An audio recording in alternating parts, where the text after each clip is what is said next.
a year ago, didn't know where Bulgaria was on a map, spoke zero Bulgarian, didn't know any Bulgarians, and then here I am in a Panelka like a year later. Днешният гост е млад американец, който преподава английски език на ученици между 8 и 11 клас в Видин.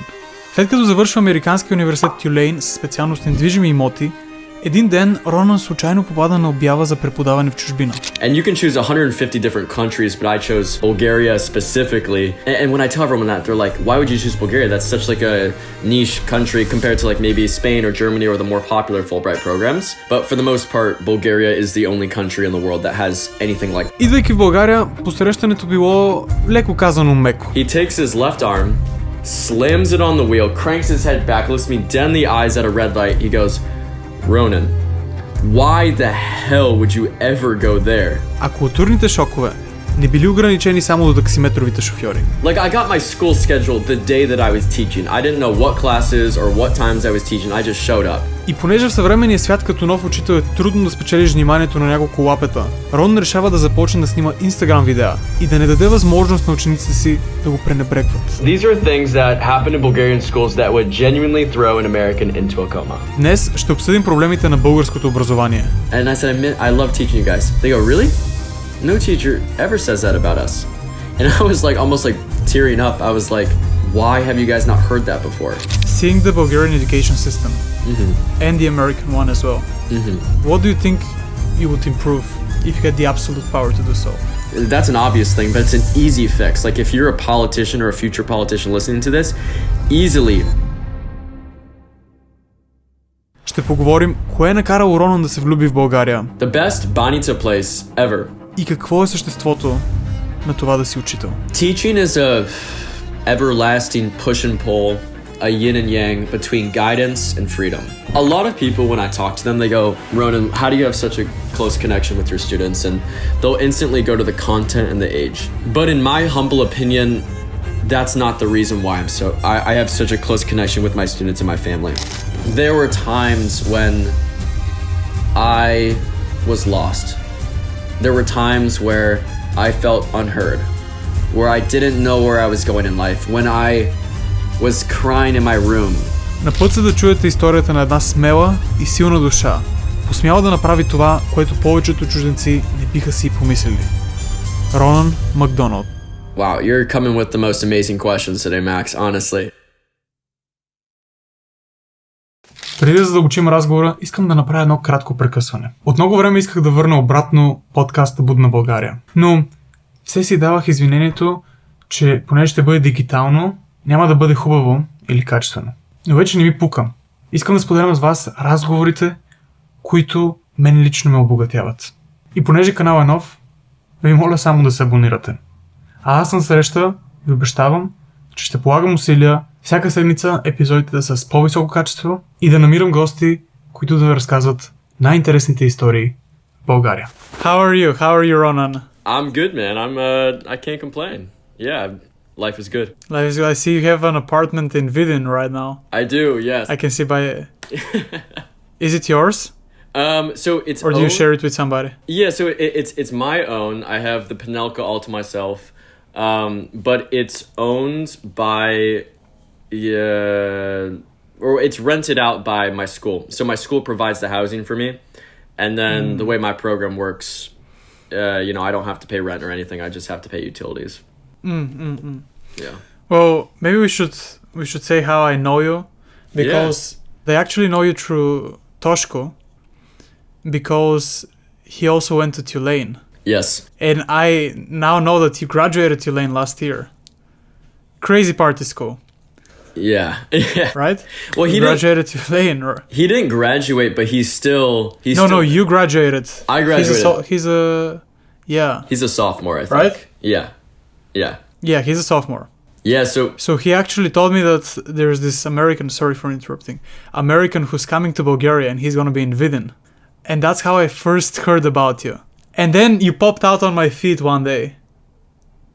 And I was like, oh my gosh, it's the same guy that Toshko was telling me about. And now he's going to be famous on Bulgarian social media. I knew the first time you posted that you were going to be famous. Oh, thanks, man. Can you tell me more about your journey? How did you come to Bulgaria? why did you come to Bulgaria? Yeah. And then we'll talk more about why you transitioned to social media. Yeah, absolutely. So, and first off, thank you again for having me, Max. I mean, it's such a honor and a pleasure to be. Like, I love talking about my story. I love talking about Vidin in general because I love it here.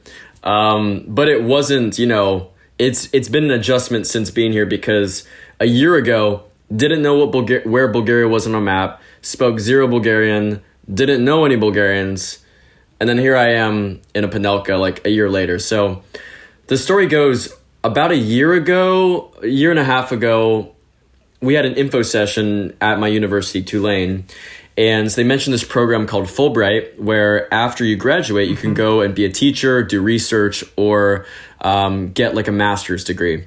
And so I thought that was really interesting, and I didn't get to study abroad because I worked for my basketball team, being a student manager, so I couldn't go abroad. I was there all 4 years, which was an amazing experience. But I wanted to, get some international experience, see what the world had to offer. So I applied to this program.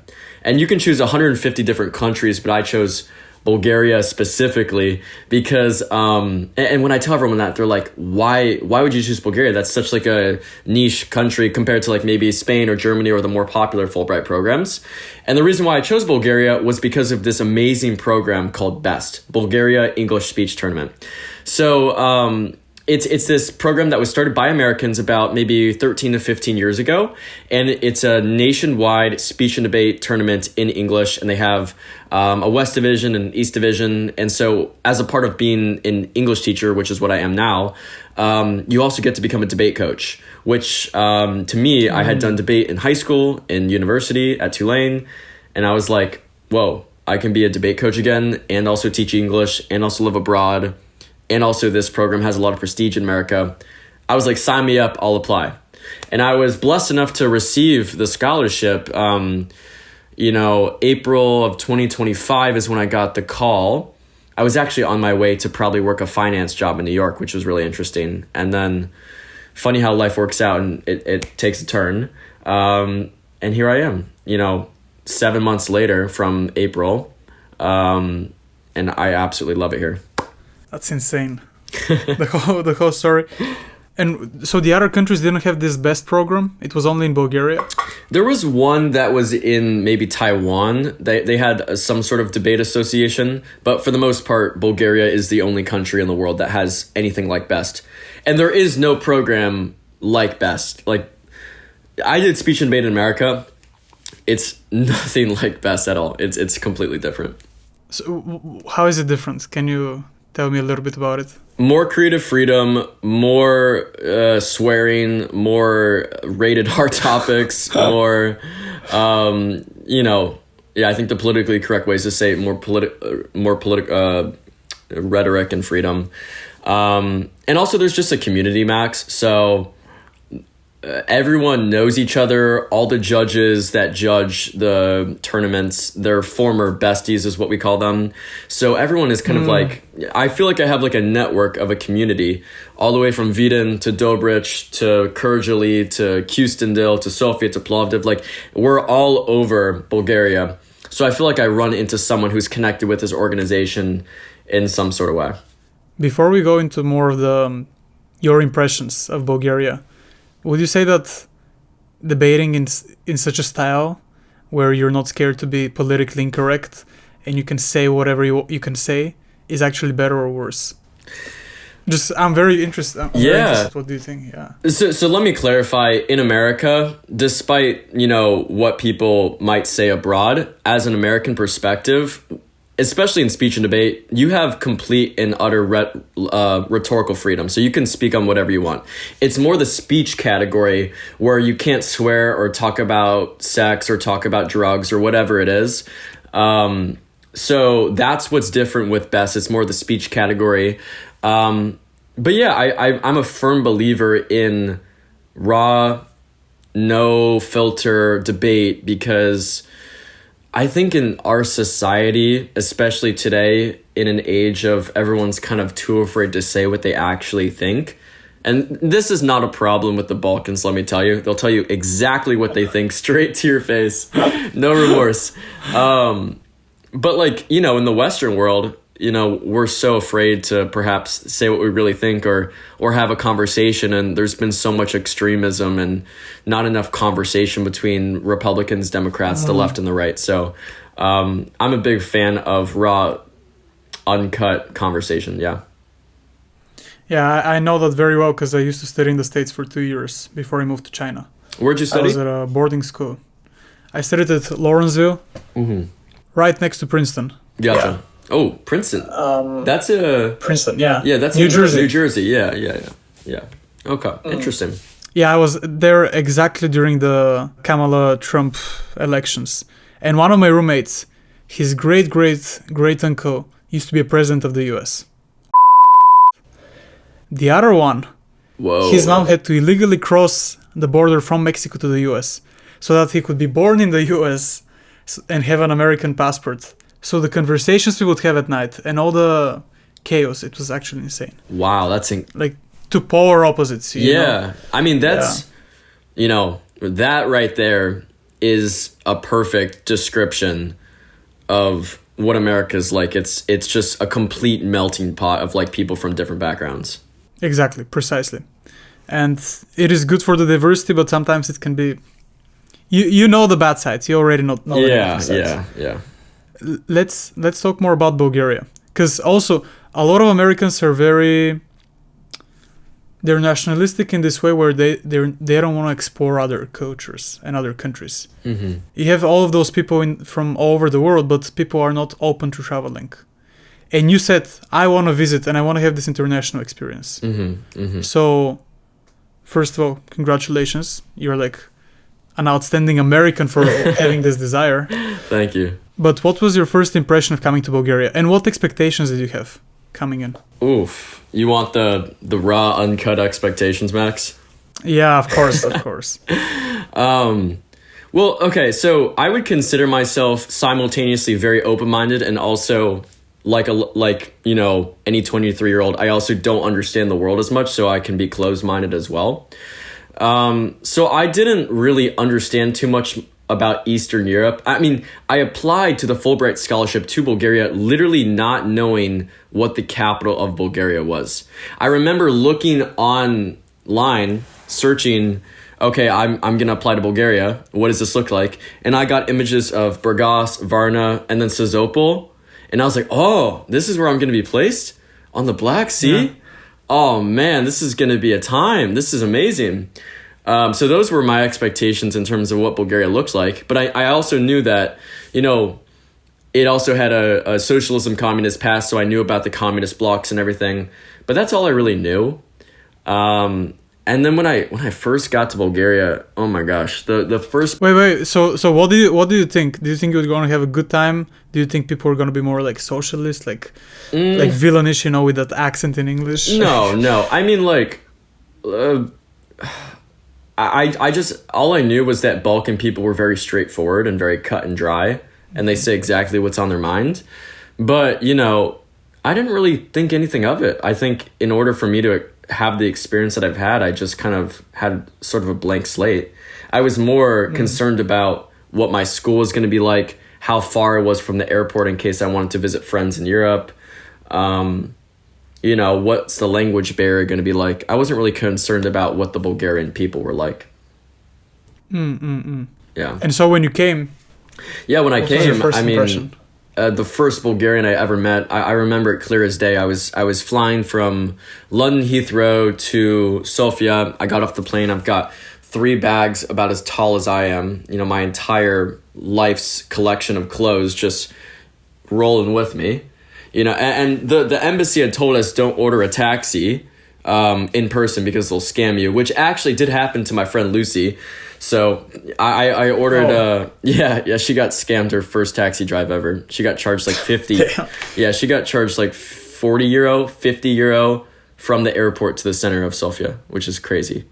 To the center? Yeah. And you can take the metro. I know. We didn't know that though. Or no, we did, but we're Americans, we like to taxi everywhere, and then also we had lots of luggage with us, so it's probably better to taxi. But so I remember I ordered a taxi on one of the yellow apps. I got in the car and I'm just chatting with the the taxi driver, as I normally do. And now I know all the memes about taxi drivers and how, they're very forward with their opinions and stuff. And I have so many more taxi driver stories. But I remember sitting in the back of the car. He goes, "Where are you from?" I go, "California." He goes, "Oh, California. What are you doing here? You should go back to California. He's like, this place isn't as nice as California." I go, "No, I love it here. I love Sofia." And he goes, "Okay, awesome. What are you doing here?" "Oh, I'm part of this program. I'm teaching English." He goes, "Oh man, that's awesome. You're going to love Sofia. Teaching English in Sofia is great." I go, "Actually, sir, I'm not teaching in Sofia." He goes, "Where are you teaching?" I go, "Vidin." He takes his left arm, slams it on the wheel, cranks his head back, looks me dead in the eyes at a red light. He goes, "Ronan, why the hell would you ever go there?" And I'm like, "What?" And I'm like, "What did I just say? Is this place like the gulag? Is this like, what's going on here?" And so I was terrified after that, but I was like, you know what? Maybe he's just saying that because he had a bad experience in Vidin. My first week in orientation, 1 week, my first week in Bulgaria, I had 7 more people come up to me. The bar crawl lady, American friends, Bulgarian friends. They go, "Why are you going in Vidin? Why would they place you there? That place is horrible." And I was terrified. I was literally like, I almost wanted to go home. Honestly, that's the raw honest truth. I called my parents. They said, "I don't know if I'm meant to be here. Maybe I'm religious." So I was like, maybe this is a sign from God. I shouldn't be here. I'm terrified. And, I'm glad I stuck it out because I wouldn't be here today, terrified of going back to the States because I'm going to miss Bulgaria so much. I wouldn't be here if I had listened to that fear. And when you arrived in Vidin, how was that? It wasn't that bad because, I had a mentor teacher. From what they were telling me, Vidin was like, I was kind of like, guys, really? This isn't that bad. I mean, I walked on the waterfront. I saw Baba Vita Castle. I had some of the students from the school show me around. And I was just kind of like, this looks like every small town in America. Like, it's not that much different. Like, I'm sure, maybe you did a road trip or two when you were at boarding school. And so, there's towns in the middle of America that are not big cities that look exactly like a small town. Maybe not the old village style Bulgarian houses, but like we have so many small towns in America. I mean, there's 330 million people. So, I was like, guys, this is not that bad. I was pleasantly surprised. And then I saw my Pinelka for the first time and I was like, oh, okay, it looks like that on the outside. And then it's very cozy and warm and 70s vibe in the inside. Like the video that I'm recording in today literally looks like a library, It's got like books everywhere. And what was your first day of school? Well, I didn't know that in Bulgaria they throw a huge party and there's celebrations and dancing. And my first day of school, they told me, let me backtrack here, Max. Here's another culture shock as an American. There's so much like last minute decision making that happens in Bulgaria because in Bulgaria it's a lot more like, it's a lot more like relaxed. Like I got my school schedule the day that I was teaching. I didn't know what classes or what times I was teaching. I just showed up. But the first day of school, they're doing like this ceremony, they're talking, and all the students are staring at me like, oh, he's a new American, the American. And I was like, I was a little nervous, but I was like, oh, whatever.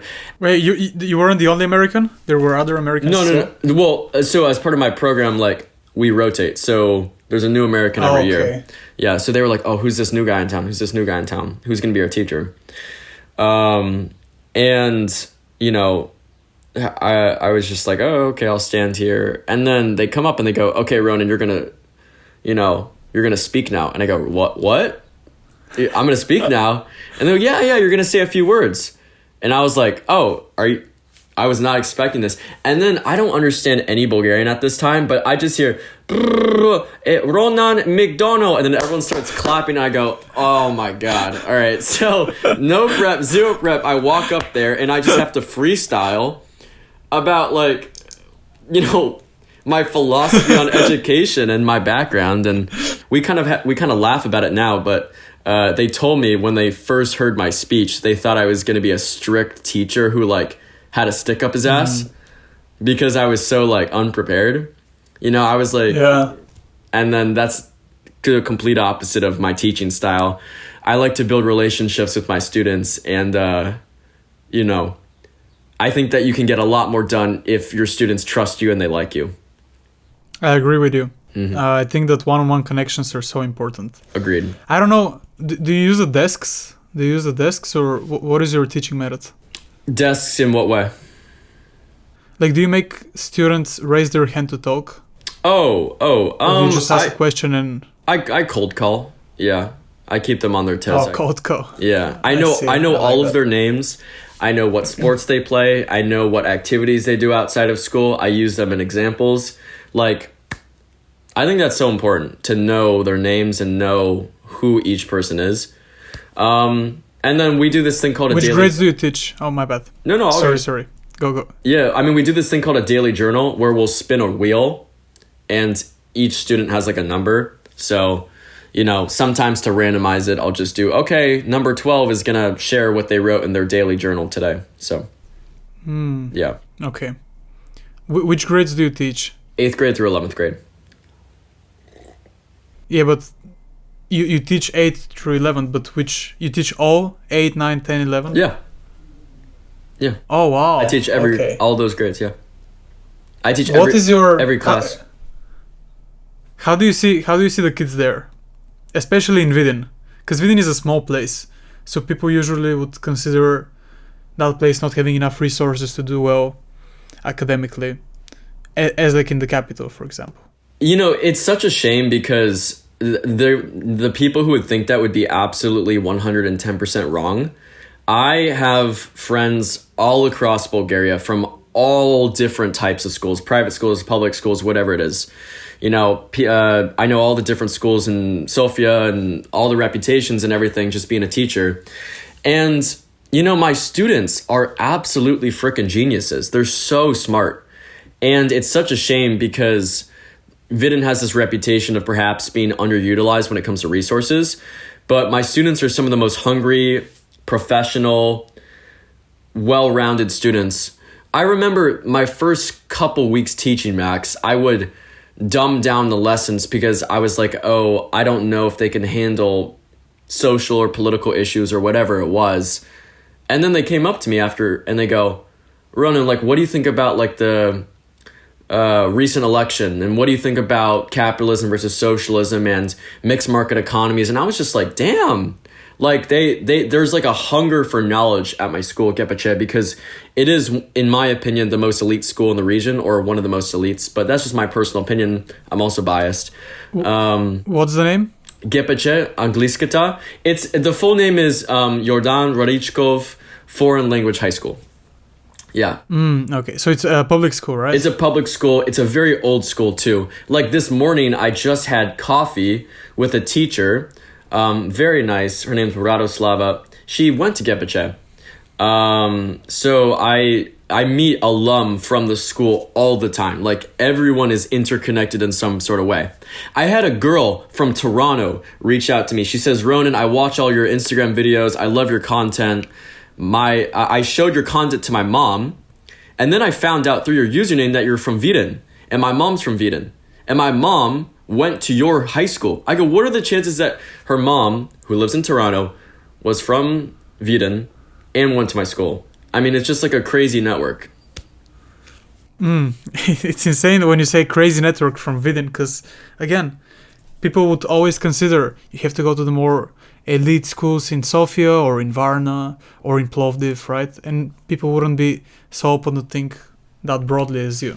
Yeah, I think, you know, definitely there are advantages to going to like quote unquote more elite schools, but there's so many amazing resources that we have at the school. And like, for example, we just hosted, or we have a conference here, European Youth Parliament. I'm a guest speaker today. I'm actually going after this to go speak at their conference.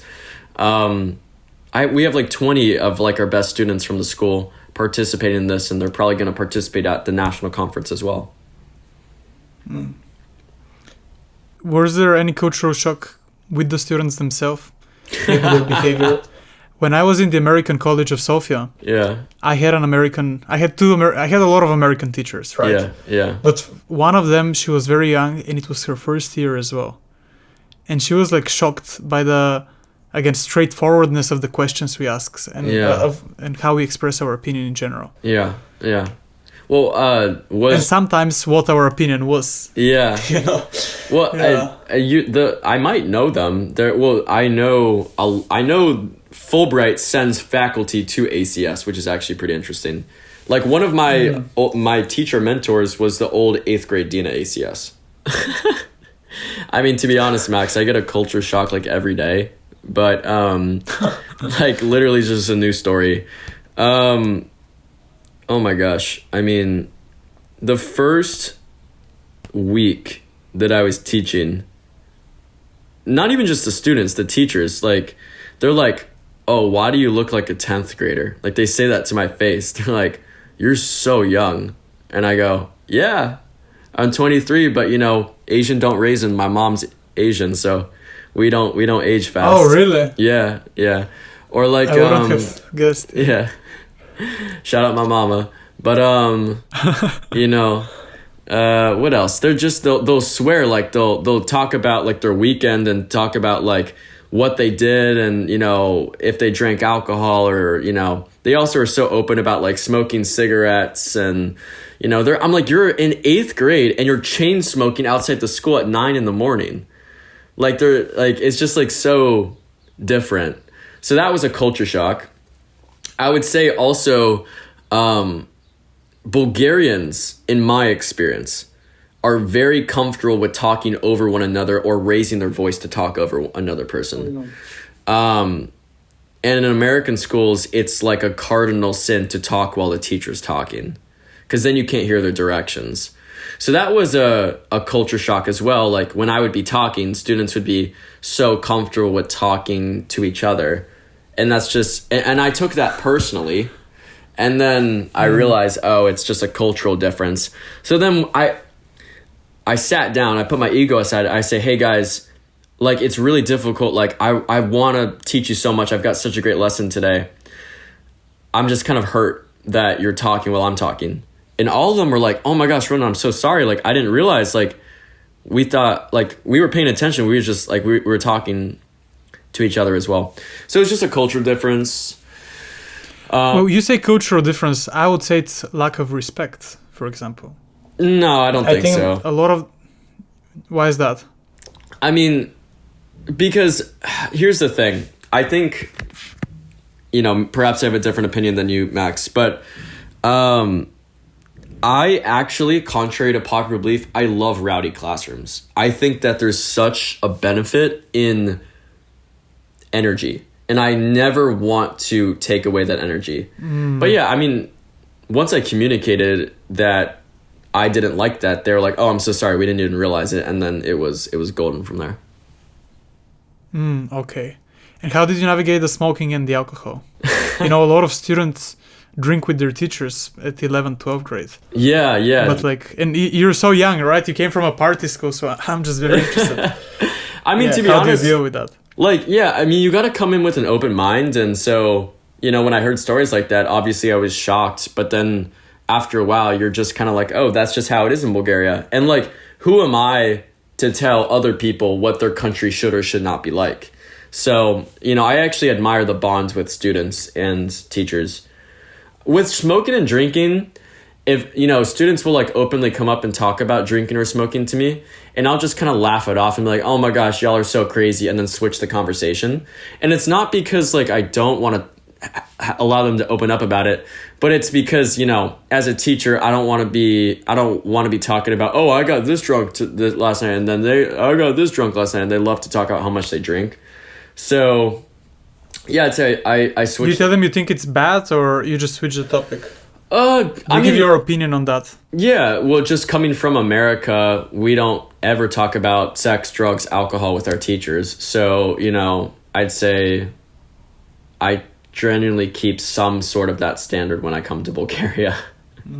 Okay, I see. Yeah. Some distance. Yeah, but I think also because like alcohol is like so, like it's like taboo. in America versus here, like, you know, there's not as much taboo. It's the opposite. If you don't drink, you're like the outsider. Yeah, exactly. And like, I would argue that, like, you know, Bulgarians understand how to handle alcohol at a younger age. You know, like, you have kids in America who will be starved of, not starved, it's not like you need it, like it's a, you know, like a drug, but they restricted, won't. Yeah, strict. And then they'll go to college and, you know, lots of people drink in university.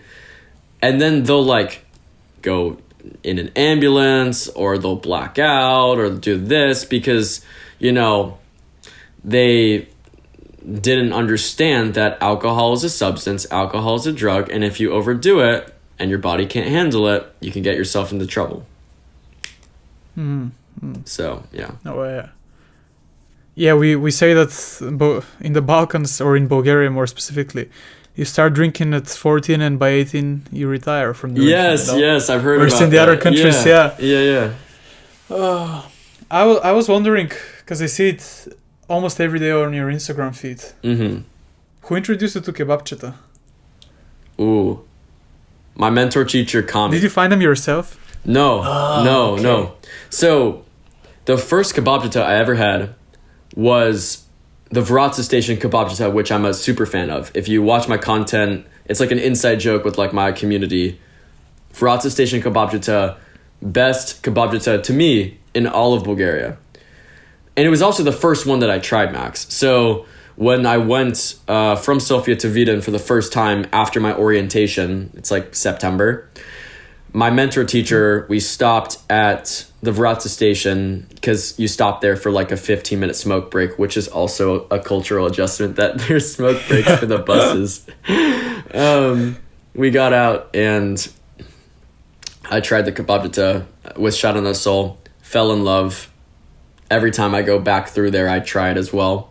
And then the guy who makes it, we're good friends now.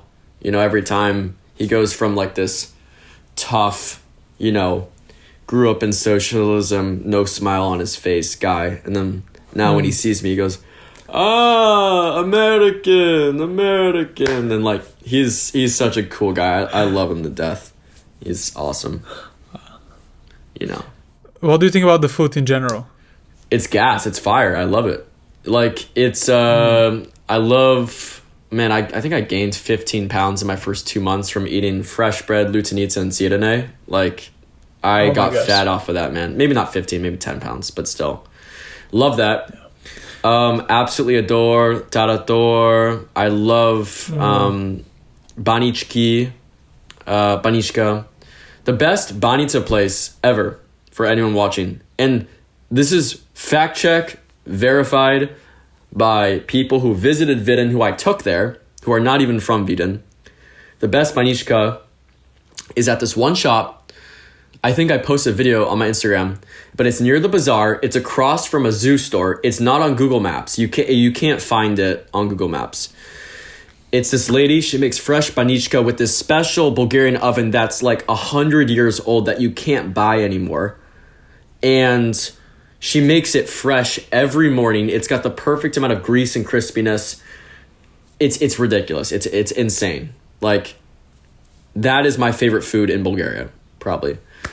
I love shot on the soul, kebabcheta. Shot on the soul. Yeah. I mean, it's not, yeah. I mean, is it a food? No, but yeah. Do you eat in the celebrations? Like, this, for example, for Georgiev then? Is that like St. George's Day or? Yes, St. George's Day. Like different days you eat specific food. Yeah. I mean, have you tried those? I have not, no.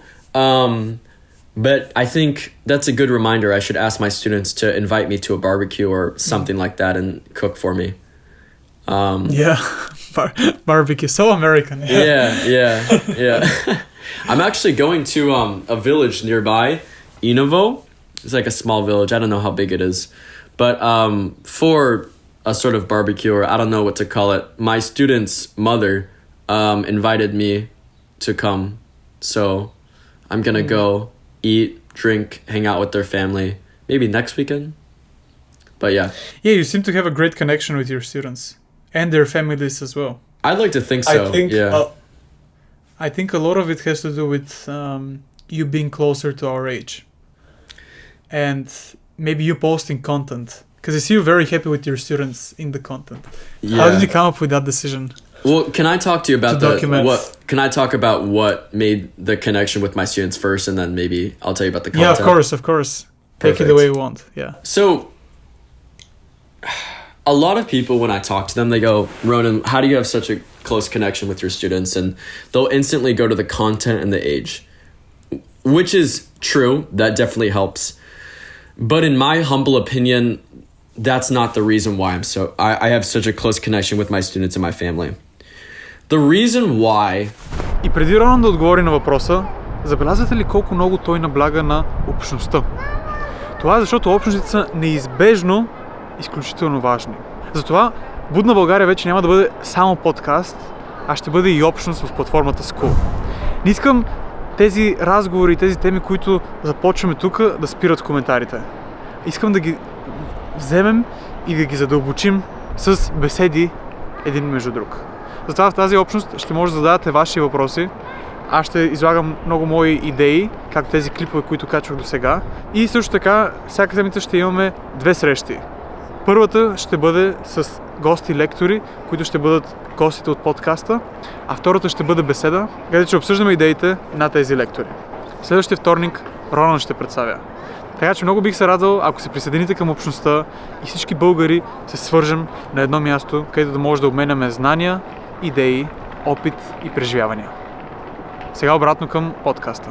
The reason why I am so close with my students is because, and this is what they told me. They told it straight to my face, again, Balkan directness. I treat them like I am at their level. So, for example, yeah, like I humanize. You treat them like adults. Yeah. Exactly. Like, for example, with phones, it's such an issue in the classroom, right? With phones. I will go to them and I'll say, 8th graders who arguably should not be trusted with phones because they'll go under the desk. I go, hey guys, you guys are all adults. I trust you. I say, I trust you with your phones. You're not going to take them out, right? And then that switches like a light bulb in their brain, and they go, oh, he trusts us. Oh, I don't want to break Ronan's trust. Okay. And then if someone breaks that trust, I make a big deal about it because it is a big deal to me. And I go, I feel like you broke my trust today, so-and-so. I trusted you to not take your phone out. And they know exactly what they did.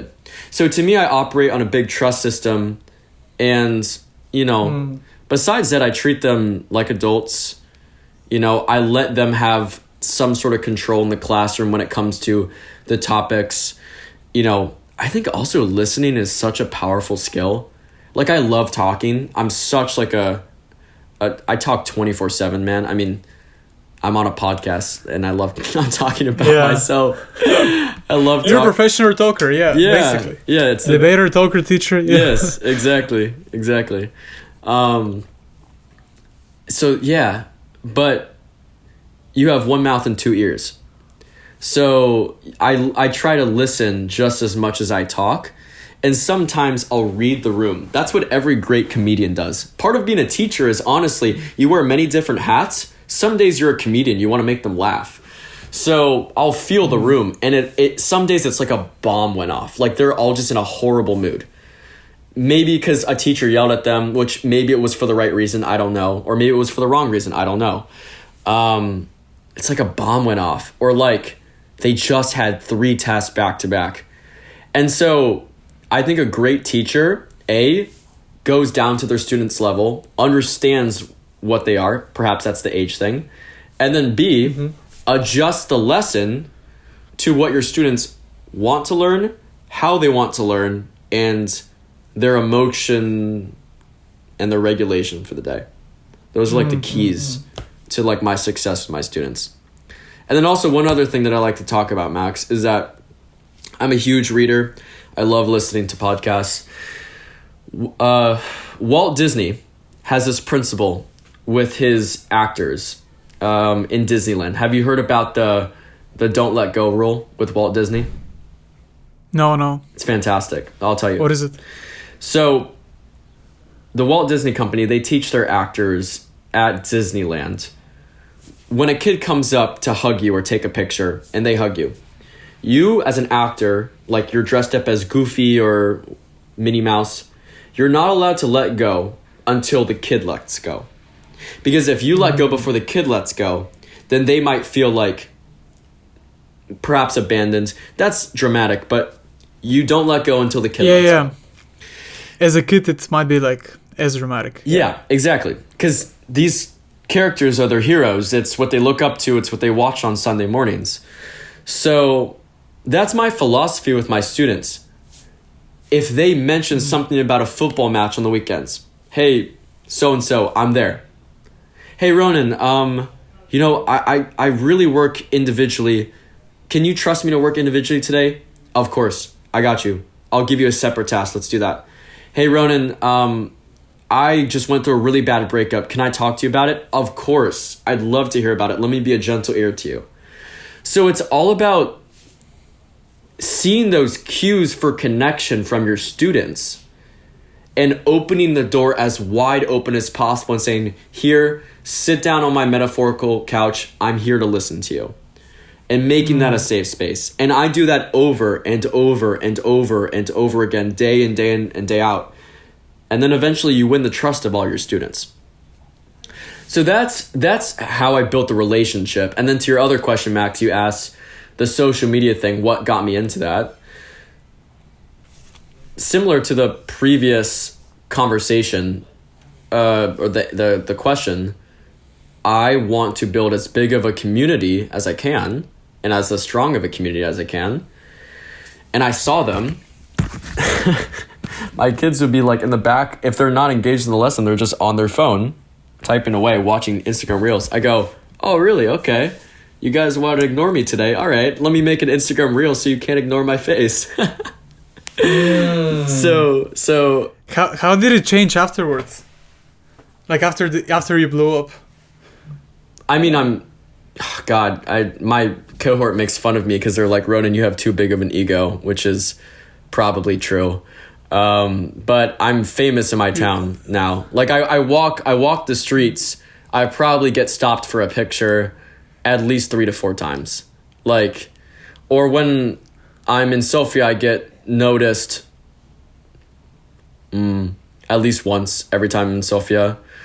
So there's definitely perks to that. But it's interesting. My students, they treat me the exact same, which is really nice. They're like, because the people in wherever, Bulgaria or abroad, who like know me and I guess are quote unquote fans of the channel, to me, I'm like this mythical creature. Oh my God, thank you so much for replying to my DM. Oh my God, it's so nice to meet you. Can I please take a picture? And then my students are like, so Ronan, are we gonna play games today or what's up? Like, or like, Ronan, like, where were you? Like, why didn't you come to my football match? Like, they're it's so funny.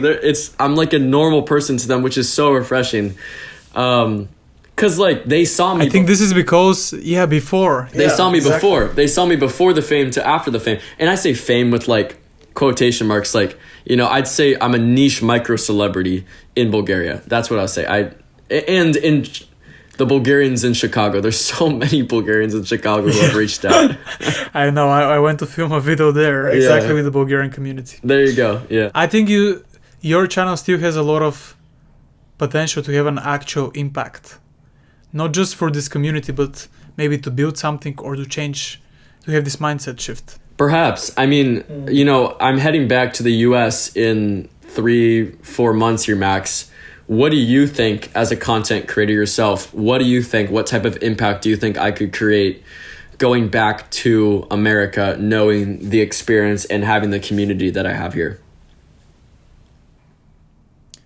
For me as a content creator, I've always knew that no matter how many followers I have and how many people like me, I can change some people's minds, but at the end of the day, those are just videos. They do not exist in the real world. You can't touch or change or feel anything. No laws have been done. Like I'm right now here in Shanghai, and I'm like, I think I have an impact, but those guys are building after building after building, right? You can physically see how it has changed. So I think you might be an influencer, have 500,000 followers, that's great, until you make like an actual impact. It doesn't really matter. By actual impact, so you mean going like to something you can physically touch or see, or like a company? Is that what you're talking about? Or behavior-wise, yeah. As long as it moves out from this cloud space or this virtual space into the real world. You know, so like, you know Levski, right? Yeah. Imagine if he had social media, but it was like kind of, or like a private channel in Telegram, so that the Ottomans couldn't catch him, right? Yeah. Imagine what impact he would have. Yeah. And I want to have that drive to make change through my content. Well, I think that's like the really powerful move. I mean, I think you're already making that right now. I mean, I mentioned to my students and a few of my Bulgarian friends that I was going on your podcast, and then I showed them the channel, and they go, "Oh, I've seen that guy before. That's so cool. He's, oh my gosh, I've watched his videos." So you're already making an impact. Really? Yeah. Yeah, it's crazy when young people watch me, because my statistics are always with older people, and I'm really happy when kids watch me. Well, perhaps my younger 12-year-old to 25-year-old audience would be good to check out your YouTube channel. This was one of my questions, and I actually wanted to go in this direction. Seeing the Bulgarian education system and the American one as well, what do you think you would improve if you had the absolute power to do so? Before you answer that question, I'm thinking, as of my extensive travels, I've always been in periods. So in the beginning, I kind of am uncomfortable. I don't want to be here. Then you start to explore it, to approach it with curiosity, to really like it. And then at one point you know enough and you're like, okay, that's not working. We can change it. I think that you're just at that period where you're like, you've explored enough and you see some stuff is good, others is bad. And maybe I shouldn't just accept it because it's a different culture. I'm kind of in shock right now because that's such a perfect way to put it, Max. I mean, I haven't thought about that way, but that's 110% true. I'm just processing that because, yeah, I mean, all of my experiences, I go in uncomfortable. There's the adjustment period. Then there's the open-mindedness, you know, the flow state or whatever it is. Like you're not thinking, you're just enjoying. And then you've been there long enough and you go, okay, maybe you develop opinions about a place because you feel like you've... Exactly, yeah. You know. So, yeah, well, in true Bulgarian nature, I definitely have opinions that I'd love to share. So, you know, and I mean that in the most loving way, Bulgarians. But, so...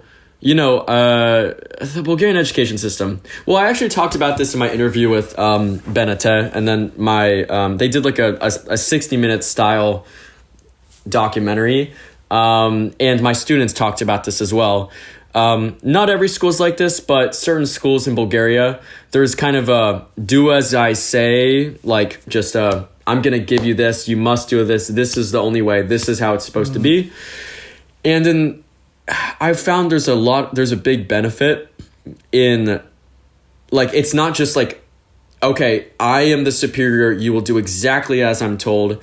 I think that certain students need that, but there's many different types of learning styles, which I think is a benefit to my class because it's a contrast to my other teachers, which they do their job in educating in history and the maths and the sciences. And then mine is kind of like the fun group work, learn about American culture type of class. So I'd say perhaps maybe an added mindset of, you know, there is not just one way to teach. It's not I am the superior, like bring yourself down to their level, because that will allow students to feel heard. I think a second thing that I would add is listen. As I said, you have one mouth, two ears. If you truly listen to a class, they will tell you exactly how they learn and how to be successful with them. I'll give you an example. One of my good friends, Vasilena, she teaches at my school. There was this one class, and if 10A is listening, 10A, I love you to death. I love you to death, and I'll never say anything bad about them. But, you know, they get told sometimes that they are a difficult class. that they are hard to teach, that it is difficult for them to grasp. And I'll be honest, they gave me a really hard time in the first month. I mean, I like threatened to drop their class. I was like, guys, like, you're not listening to me. You know, they just did not respect me at all the first month. I didn't have any other problems with any other classes, but their class was difficult. Then I went to Vasilena, who was their English teacher. And I said, hey, Vasi, I'm really struggling. I want to break through these kids, but they're just not listening to me. She goes, Ronan, well, how are you teaching them? Well, I give them these games, these projects, and I try to get them up in the front of the class speaking, and I try to be more strict with them because they're out of line. And she cuts me off. She's so sweet. She goes, Ronan, you got to look at it from a different angle. She goes, number one, the secret to unlocking 10A is that you need to show them love, because they are such an emotionally intelligent class and they don't feel your love right now. And if you show them love, they will trust you. And I said, okay. So I flipped my mindset. The next week I come in and I brought them chocolates. And they said, Ronan, why did you give us chocolates? And I said, do I have to have a reason to give you chocolates? Happy Wednesday. And I said, I missed you guys over winter break. I missed you. And they said, really? No teacher ever misses us. And I go, yeah, I missed you guys. Because I genuinely did. A lot of the students there are bright minds. And then I go, I love teaching your guys' class, which was 95% true. There's that 5% that drives me crazy, but 95% true. Yeah. You know. And I said, I love teaching you guys. They go, really? No teacher ever says that about us. And I was like, almost like tearing up. I was like, why have you guys not heard that before? I'm like tearing up thinking about it right now. And ever since then, they're honestly one of my favorite classes to teach, because they provide so much love to me. And all I had to do was just put my ego aside, put my fear aside, and say, here, I'm going to love your class today. And then it's been different ever since. So you just, like, I think that's another thing that the Bulgarian education could use is some students, they're so stressed. These students, they I think sometimes we as teachers, I understand it because I was just a student in university like 8 months ago. But we as teachers, we forget how hard it is to be a student sometimes, to balance 7 different classes and a schedule and a social. 17, yeah. Yeah, or, your football matches after school. Or, you just got your heart broken because you just got dumped by your girlfriend. Or, just high school is such a transformative time. Sometimes we forget that, and, students are people too. You seem like a really passionate and dedicated teacher. And I love that. I never asked you in the first place, what gave you that spark? Ooh, what a fantastic question. Why do you like teaching? Yeah. My father. Sorry, God, you're getting me emotional on a Sunday afternoon. My father is my greatest teacher. He taught me everything that I know. He's my greatest, wisest teacher. And there were times when I was lost. There were times where I felt unheard, where I didn't know where I was going in life, when I was crying in my room. And he seemed to always have the answers. He seemed to always open up a door, put a metaphorical couch down and say, I'm here to listen to you. And everyone has a life purpose. I mean, beyond my strong faith and my belief in God and that aspect of my life, one of my biggest goals in life is to be a father, just like my dad. If I can be half the man that he is, I'll have succeeded in life. And he does real estate, so I look up to him in every way, and that's why I chose my career path. And he is a great teacher in itself. So I just want to be like my dad. And so I think growing up, I had this like bone in my body where I would replicate the things that he would do. And my friend group likes to say I'm like a 40-year-old dad in a 23-year-old body. Like I have an old soul. And like I'll be like almost like a teacher to like my younger brother. You know, I'm the oldest sibling, so I'm a teacher and a role model for my sister and my brother. I've always been a leader in every club and organization and nonprofit that I've started. So I love giving back. I'm service oriented, and then I'm motivated by the lessons that my dad taught me from a young age. You know, I've always thought that teaching is about helping somebody activate their full potential. Yeah. Now you're making me think that it's not just that, it's maybe like seeing just things from another perspective. I mean, yeah. You didn't say that your dad pushed you in any direction. He just opened those doors for you. Yeah. And it was you who went through them, right? Yeah. So what does teaching for you consist of? Teaching is a everlasting push and pull, a yin and yang between guidance and freedom. So you want to guide someone to where you think would be a beneficial place for them while also giving them the freedom to choose their own path. So I think as a teacher, I'm constantly walking that line between, hey, you should check this out. But if they don't like it, then okay, awesome. I'm listening to you. You seem more of an artsy person. Okay, I've heard about this arts club. Why don't we check that out? Channel your arts, this push and pull. And then I think also part of being a teacher, the biggest thing to me, and the reason why I've been so, in my opinion, successful with teaching, people do not remember what you said to them. They don't remember a fact they told them. They don't remember what they learned at 9 o'clock in the morning on a Wednesday on a cold Balkan winter morning. They don't remember that. But what they do remember is how you made them feel. Did they feel valued? Did they feel supported? Did you show up?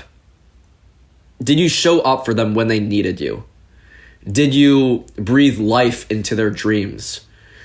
Did you make them feel proud of their culture? Did they feel loved? So they don't remember the facts, but they remember the feelings. And that's what I try to optimize for, is to foster a culture and environment where they feel heard and valued and seen. I feel like students not just look up, they anticipate your classes. Have they ever told you that? I think I know they do. I like to think my classes are pretty damn fun. Yeah. I think it sounds like they are. Yeah. Or maybe, I don't know if they're even fun, but they are. You just get attached to the teacher, the same way you get attached to the students, and you just want to spend time more with this person and listen to them. Yeah. I wonder, most teachers aren't like you in Bulgaria. Most of them are a little bit too old and close-minded to even process the ideas you're talking about right now. They haven't seen it in action to believe that it is possible. Mm-hmm. So I was wondering, on a systemic level, what do you think can change so that you can activate the teachers better to activate the students? Wow, you're coming with the most amazing questions today, Max. Honestly, I mean, you're great at your job, man. I got to tell you that. Oh God, what a fantastic question. Yeah. By the way, this channel right here is going nuclear. I wouldn't be surprised if you're at 200,000 subscribers in a year. Honestly, I mean, thank you so much. Yeah. Bulgarian market is small, but I try my best. But the community is strong, I'm sure if you sold your own brand of Shot on a Soul, you'd be just okay. So, or whatever it is. Yeah, the comments are crazy when I make it in Bulgarian compared to English. Yeah. It's just, it's a different feeling, Yeah. So a systemic level. I mean, teachers don't get paid enough. I mean, the salaries that they get paid to educate our future youth is just ridiculous. And this is coming from someone who studied and went to university to do real estate development, to build multifamily units, to develop and to revitalize communities. But also there's a profit motive to that. Like in real estate, it's all about internal rate of return, cap rate, whatever it is. And so you're optimizing for how much money you can make. So I feel like as a society, systemically, we put such a premium on what is the value that you bring economically, when in reality, as a teacher, I use my brain 3 times as much, both intellectually and emotionally. I use my brain 3 times as much being a teacher than I do studying real estate and finance. So I think that systemically teachers need to get paid more. I think that's an obvious thing, but it's an easy fix. Like if you're a politician or a future politician listening to this, easily overnight, you can improve your country by just making teacher pay 20% more, 30% more. I'm sure there's a budget for it. They're not getting paid enough. I think also from what I've seen, my school is very supportive of me, but if I had an unlimited budget from the government, I would increase the access to technology. Like 75% of the time, the TV works in my school, but 25% of the time it doesn't. So my lessons that I'm able to do is limited. And that's just because like I have a MacBook and the way that it connects to the HDMI cord is like different, and just the software updates, it might overload the computer or whatever it is. So, I'd say just an access to like smart technology and grants and EU funding is huge. And then I think lastly, perhaps more discussion and conversation around diversity of perspectives and thoughts in education when it comes to like how you teach. Because, and I am in a cohort of some of the most brilliant minds that I've ever talked to. I mean, I'm thinking to like my friends like, Lucy Colseth, Sam Hoff, Noah Lorbach. They have either English backgrounds or teaching backgrounds. And like they've taught me so much about what a good teacher is in terms of like the different methods in teaching. And I think that could be taught to teachers as well. Like there are different types of learning styles, and there are different there are different ways that you connect with the student, and there are different ways that you can teach a lesson. And it's like a science, it's a formula. And I think just educating teachers on that could be a huge benefit. So most of it is like, I'm very surprised. I thought you were going to talk about like students should have less classes and maybe they should be split up in semesters, choose their own classes. You're talking about some very, very basic stuff. Like just salary raise and like like maybe it's because I've been like capsulated in private schools and haven't seen the reality. Yeah, I think you should. It's probably that, honestly. Not no shot against you, Max. Like the schools are not well funded outside of Sofia. I mean, they need to be better funded. And these students, it's such a shame because they're so unbelievably talented. I also like to say life is simple, life is not life. Life is simple, life is hard. Success in whatever realm it is, it's not that complicated. Life is not that complicated. It's just hard. Like you're building a YouTube channel right now. The formula is literally right in front of us. Pushing out content. Just post. Yeah. Put yourself out there. High quality content. Optimize for what works. What got the most amount of views? Does that align with your vision? Okay, double down on that, triple down on that, pump that out. Clip, short form content. Have different avenues that bring viewers. Whatever it is. Like the formula is there. It's simple. The formula is not changing, but it's not easy. It's not easy to, record this session and then edit it and then clip it and then the audio check and it's not easy. What you do is not easy, but it's simple. So I think I like to optimize for the 100%. Yeah, I like to optimize for the simpler things. No, it's true. Yeah. The more complicated you make it, that means the more unclear you are about how it actually works. I've noticed, and a lot of Bulgarians as well, They're like Bulgarian kids are very smart. I think it's because of the environment. They have to grow up faster. They're also exposed to many different opinions. Yeah. As you said, we do not restrict or censor ourselves. And you get also exposed to many different life experiences from an early age. Yeah. Such as drinking and all that other stuff. Yeah. But then there is a big brain dump when it comes to going to colleges. Do you think that's true in Vidin? Like, how do you see Vidin's future in particular? Brain dump in what way? Like brain drain to universities in Sofia? Yeah, brain drain. Yeah. No, not just in Sofia, even internationally. Yeah. In the country. Yeah. Brain drain was the word, not dump. Yeah. I mean, first off, let me validate your thought. 1000% I agree with you. The conversations of emotional intelligence that I will have with 9th graders, 10th graders, 11th graders, I feel like I'm talking to someone my age. I mean, they Bulgarians just grow up so much earlier, and I totally agree. Echo everything you said. It's probably because of they don't shy away from conversations at an early age. I think also naturally Bulgarians, they're much more like, I mean, there's also a lot of like political history with the Ottoman rule, and I think it's just more facilitated in schools, perhaps, the conversations politically. So I'd say that. In terms of like the brain drain, I don't really have a problem with it. I mean, as long as they come back to Bulgaria, but the problem is sometimes they don't come back to Bulgaria. Like, you have a lot of people, they go to Most of the time. Yeah. They'll go to like Bocconi and, Milan, or they'll go to like, the universities in the Netherlands or Eindhoven, or they'll go to like Den Haag or whatever it's called, and then they won't come back. And I think I don't blame them, because there's more opportunity abroad. So if I was like a politician or someone that had ability to make action, make it so that there is an incentive for companies to create jobs right here in Bulgaria. I was actually just talking with, and I mentioned her earlier, but her name's Radoslava. She is brilliant. She studied in Plovdiv, and then she did like a master's in like Barcelona, and then she went to like, where did she go?